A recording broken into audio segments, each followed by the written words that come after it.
You didn't ask for this. You didn't get a starter pack, a handbook, or even a helpful tutorial video. You just existed one day, and oops, all of a sudden, the world was like, hey, we've assigned you a gender. No exchanges, no refunds. And at first, you go along with it.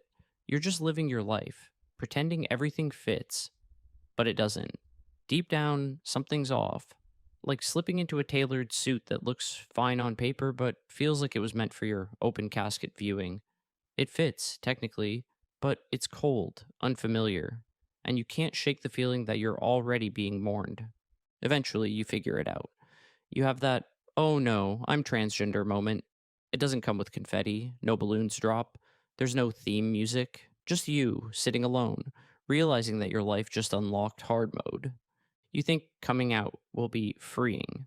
And sure, it kind of is, for like 5 minutes. Then reality hits you in the face like a glitter cannon filled with debt, judgment, and misgendering. Welcome to the next level. Now, every interaction is a gamble. You want to tell people who you are, but also, you like being safe and employed. Some people will get it, and by get it, you mean they'll say, oh wow, that's brave, and then proceed to never talk to you the same way again. Others will have questions, not cute, curious questions. No, they want the medical files, they want diagrams, they want receipts, and you're just trying to eat lunch. Changing your name sounds simple. It's not. It's a whole ordeal.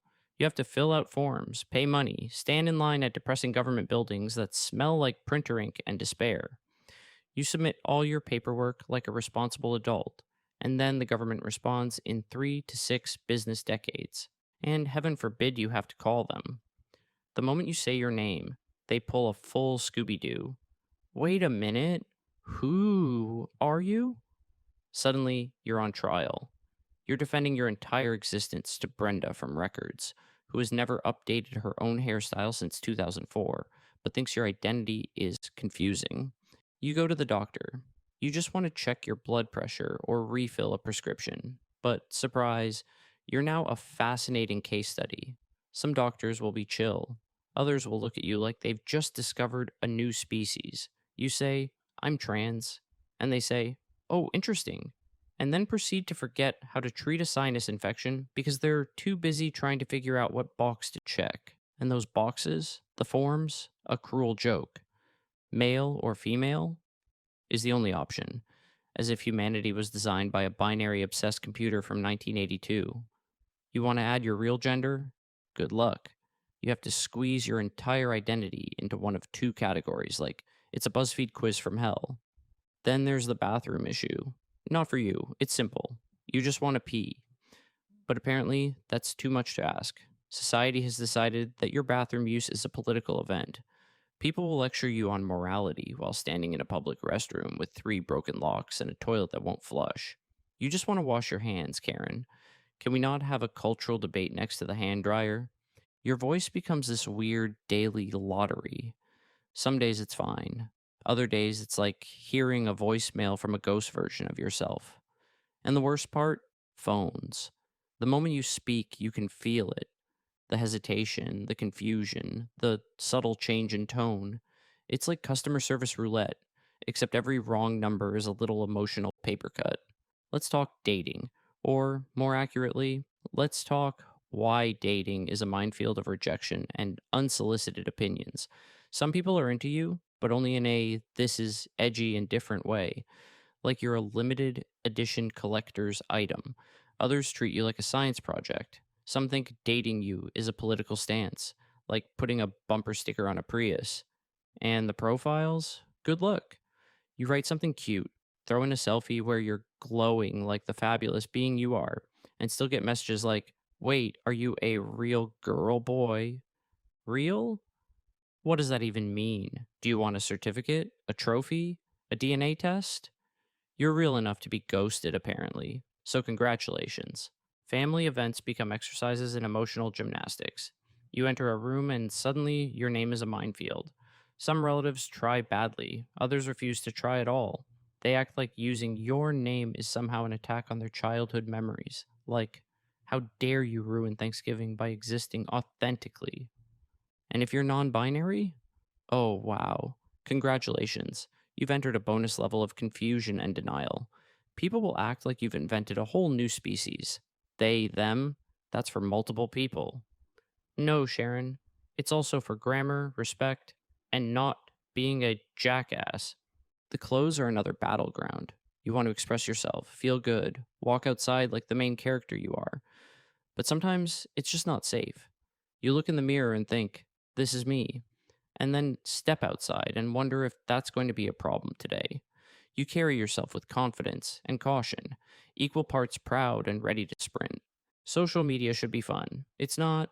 You post a cute picture, and boom, some stranger with 12 followers is in your comments writing a manifesto about chromosomes. You block one, and two more rise like transphobic hydras. It's whack a mole. But the moles are full grown adults with conspiracy theories and profile pictures of anime characters. You try to exist, and people turn it into a debate. Just walking around becomes a statement. You buy coffee, and someone stares too long. You speak up in a meeting, and someone flinches. You update your profile at work, and HR sends you an email with tone. You weren't trying to start a revolution, you just wanted oat milk and peace. Going through airport security? A comedy of errors. The scanner doesn't know what to do with you. The TSA agent looks at your ID, looks at you, and then does the face. You know the one. The face.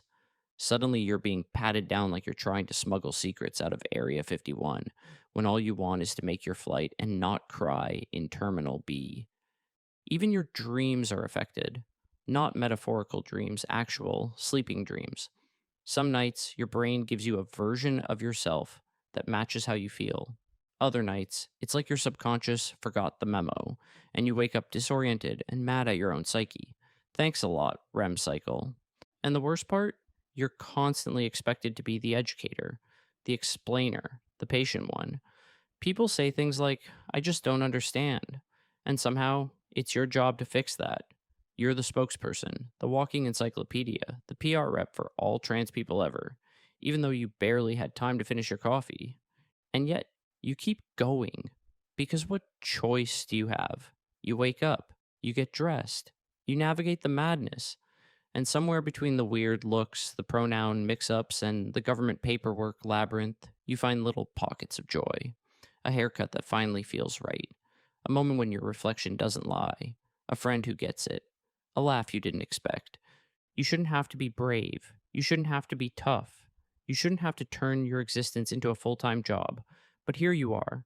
Not because it's glamorous, not because it's easy, but because being you is still worth it. Even when it sucks, even when it's hard, even when the world acts like your life is a debate club topic, you're still here. And that's kind of incredible.